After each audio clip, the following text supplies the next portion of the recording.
Hello dear student, इस video में मैं आप लोगों को न्यूमेरिकल्स डिस्कस करूंगी which is given on page number 101। क्योंकि मुझसे कुछ स्टूडेंट ने ये पूछा है कि मैडम अगर आप थोड़े से न्यूमेरिकल्स भी बताएं तो that will be easy to understand the concept. So now let us discuss one numerical that is given on page number 101 in your NCERT. Example 6.2. A person is exerting a force on a moving box in the forward direction which is equal to the force of friction acting between the bottom surface of the box and the floor. Question का मतलब समझिए। Question में क्या बताया है कि एक व्यक्ति है जो कि एक मूविंग बॉक्स को के ऊपर एक फोर्स अप्लाई कर रहा है फॉरवर्ड डायरेक्शन में, और वो जो फोर्स है that is equal to the frictional force which is acting in the backward direction. जैसे कि मैंने आपको बताया कि फ्रिक्शनल फोर्स हमेशा जो फोर्स है उसके ऑपोजिट डायरेक्शन में लगता है। तो if the force is in back forward direction, the applied force by the person is in forward direction, तो जो फ्रिक्शनल फोर्स होगा वो ऑटोमेटिकली जो है उसके ऑपोजिट डायरेक्शन में लगेगा। ठीक है। Will the box continue move or will the box continue moving or will it come to rest after some time? अब क्वेश्चन में ये पूछा है कि क्या ये जो बॉक्स है ये कंटिन्यू मूव होता रहेगा या फिर ये थोड़ी देर में रेस्ट पर आ जाएगा। क्वेश्चन समझ में आया कि एक पर्सन है, एक मूविंग बॉक्स के ऊपर फोर्स अप्लाई कर रहा है। कौन से डायरेक्शन में? फॉरवर्ड डायरेक्शन में। और क्योंकि जो फोर्स है वो फॉरवर्ड डायरेक्शन में अप्लाई हो रहा है और वो किसके इक्वल है, उसका जो मैग्नीट्यूड है वो किसके इक्वल है? It is equal to the frictional force that is acting between the bottom surface of the box and the floor. Frictional force opposite direction में लगेगा, किसके बीच में? बॉटम सरफेस किसकी? बॉक्स की और फ्लोर के बीच में। तो क्वेश्चन ये है कि क्या ये जो बॉक्स है ये कंटिन्यू मूव करता रहेगा या फिर ये रुक जाएगा। तो यहाँ पर देखिए सबसे सिंपल सी चीज है, यहाँ पर क्या है? The force of friction will be acting on the box in the backward direction. भाई जो फोर्स ऊपर लग रहा है वो फॉरवर्ड डायरेक्शन में लग रहा है और जो फ्रिक्शनल फोर्स है वो कौन सी डायरेक्शन में लग रहा है? बैकवर्ड डायरेक्शन में, मतलब उसको पीछे की तरफ ड्रैग कर रहा है। Since the frictional force is acting always in the direction opposite, right? So the two forces acting on the box are equal and opposite and thus they balance each other.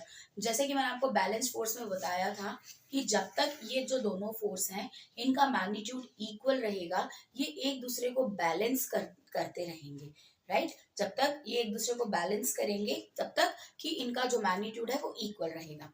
तो the net force acting on the box is zero. अब क्योंकि जो forward direction का force है that is equals to the force in the backward direction, तो जो total force है, जो नेट फोर्स है वो क्या होगा? जीरो होगा। As per the Newton's first law of motion, the box will continue move with a constant velocity.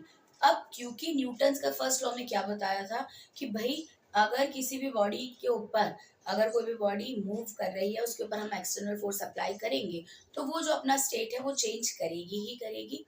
तो न्यूटन्स फर्स्ट लॉ के हिसाब से ये जो बॉक्स है it will continue to move. Understood?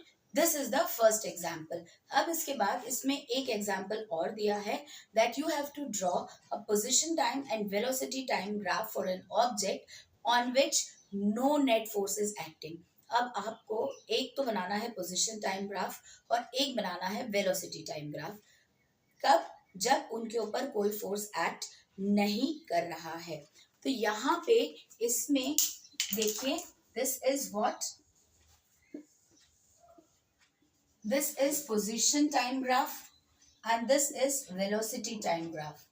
Now this is what the graph between position and time and velocity and time.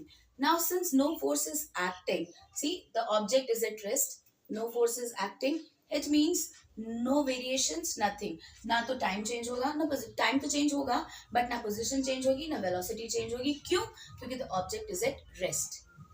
Now you just see कि if the object is moving with a constant velocity, अगर कोई भी object constant velocity से move होगा तो भाई जैसे जैसे टाइम बढ़ेगा वैसे वैसे उसकी पोजीशन बढ़ेगी, तो you will get a straight line.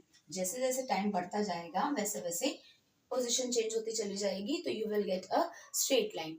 And if we talk about the velocity time graph, तो इसमें यहाँ पर देखिए आपको क्या बताया है, the body is moving with a constant velocity. If a force is acting on a body, then it starts moving with a constant velocity. क्योंकि constant velocity है, that is why it is like a straight line, right. Constant velocity में graph जो होगा वो हमेशा straight line होगा। यहाँ पे it tells that the time is also changing as well as the velocity is constant. That is why we will get a straight line, this a line which is parallel to the x-axis. I hope this numerical is also clear to you all. So in my next video I will explain Newton's second law of motion. अब ये जो Newton second law of motion है इसमें छोटा सा derivation भी है और हम फोर्स का एक फॉर्मूला डिराइव करेंगे। वो आपको बहुत ध्यान से सुनना है और समझना है, और साथ ही साथ चैनल को सब्सक्राइब करना है, वीडियो को लाइक करना है। Okay then, bye bye.